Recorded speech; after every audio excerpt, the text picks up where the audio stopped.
Hello and welcome to my channel. My name is Miguel Perez, and today we're going to talk about why emotes are a waste of a good setting.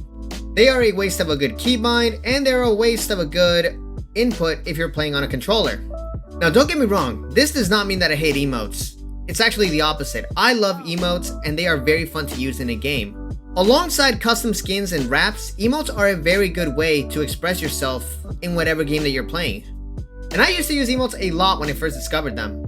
However, as time went on and I started to improve, over time I stopped using emotes. And it got to the point where it made no sense to keep them programmed. In fact, in every single game that I play now, I always unbind my emotes and I replace the emote keybind with something else that I'm going to be using. This is a topic that I'm surprised not a lot of people have talked about. And you have every right to agree or disagree with me. If you guys do, leave a comment down below. And before we get started, please be sure to like this video and subscribe to my channel and turn on post notifications so that you never miss out on a video or a live stream. And now, let's get started. To better explain what it is that I'm talking about, I queued up in a Fortnite. I'm currently in creative mode, and real quick I'm going to go over my settings, which haven't changed all that much from my previous Fortnite video. If you haven't seen it, go check it out. I haven't changed anything with the exception of my emotes, which, if you remember from the previous video, I used to have my emotes bound to my B key, but now I have them completely turned off. I don't have any locker emotes bound for anything. I don't even have repeat last emote bound, and my B key has since moved from my emote to my switch quick bar. And what switch quick bar does is it pulls out my blueprints, so I can choose what it is that I want to build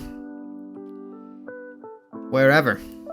Now, whoops, I messed that one up. And it really helps with blueprint edits, because I know that if you try to edit without your blueprints, you have to get real up close, whereas with your blueprints, you're able to edit much farther away.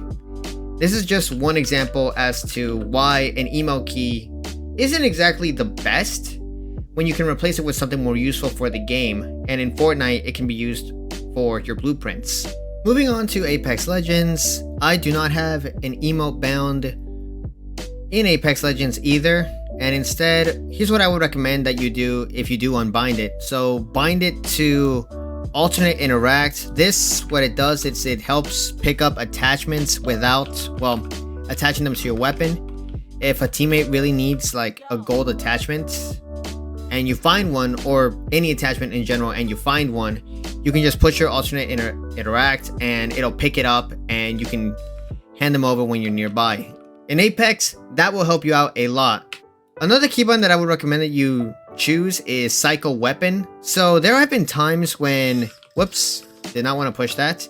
There have been times when I am switching over between weapons and I have them bound to my mount 1 and 2 key and I can't reach them in time.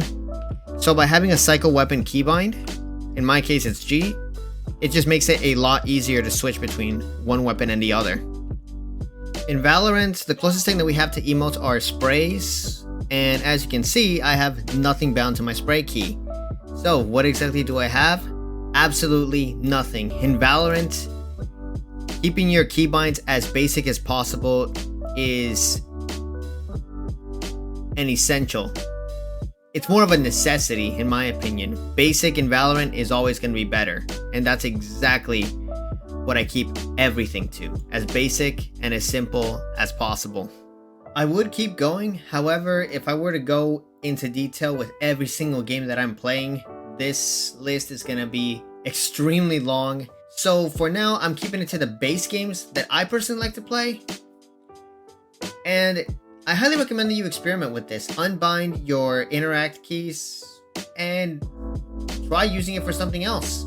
For me, it has helped me tremendously with my gameplay, having that extra keybind. And if you do try it out, let me know how it works. Anyways, that's going to be it for this week's video. I hope you guys enjoyed it, and I will see you next time.